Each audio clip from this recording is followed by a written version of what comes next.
لہذا گستاخی اور ہے اور دشمنی اور ہے.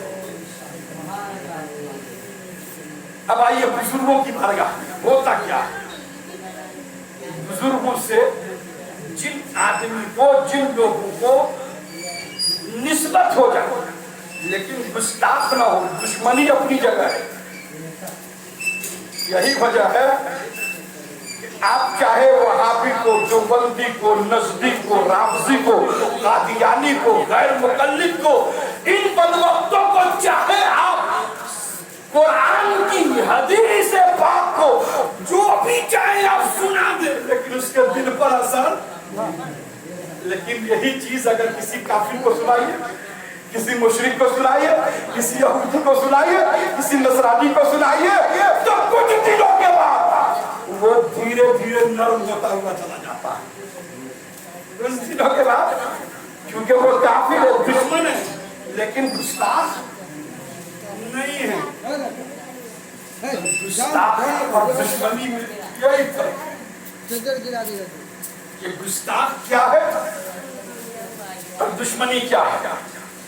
میرے بھائیوں, میرے عزیز, میرے بزرگوں, آپ سے کہنے کا مقصد و مطلب یہ ہے کہ سرکار حنیف ملت یا دیگر بزرگان دین سے جو ہم محبت اور عقیدت رکھتے ہیں تو اپنے اسلاف کو ہم قبلہ بھی کہتے ہیں اور کبھی کبھی محبت میں ہم کعبہ بھی کہتے ہیں. اگر کوئی عقیدت میں بیٹا باپ کو قبلہ کعبہ کہہ دے تو وہ کافر نہیں ہوگی. اب ایسا نہیں ہے کہ اس باپ کا تم طواف کر رہے ہو, چکر لگا رہے ہو.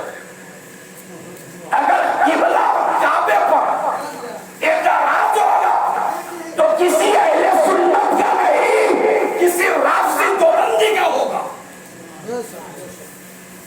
جو رافضی دیوبندی ہوگا وہی اس پر یہ کرے گا, ورنہ سرکار تاج الشریعہ رحمت اللہ علیہ, بولیے السلام علیکم, سرکار تاج الشریعہ سے کسی نے پوچھا حضور اپنے مرشد کو قبلہ اور کعبہ کہنا کیسے ہے؟ یہ راز کی بات ہے اور راز کی بات نہیں. ایسا نہیں ہے کہ آپ نہیں جانتے, آپ بھی جانتے.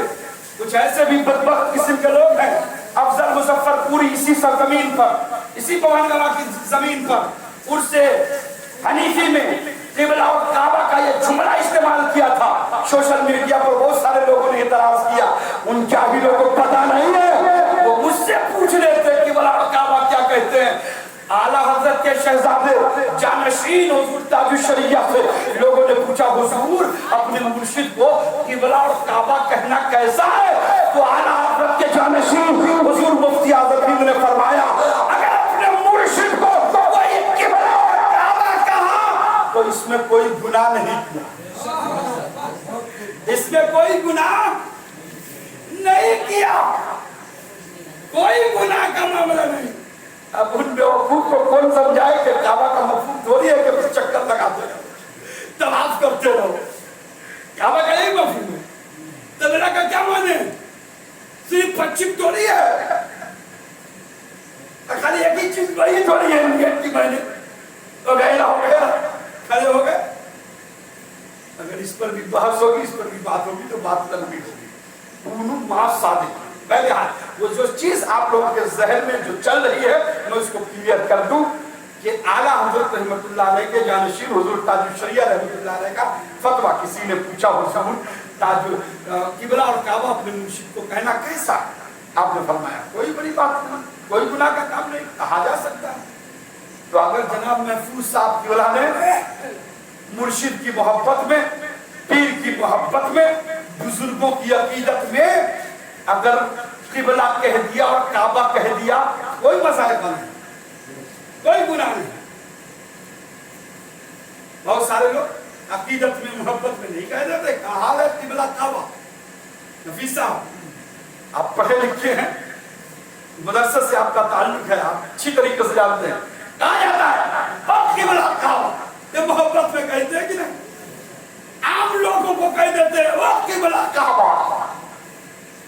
تو ایسا تھوڑی ہے کہ وہ کعبہ ہے اور قبلہ ہے. ایک حقوق کے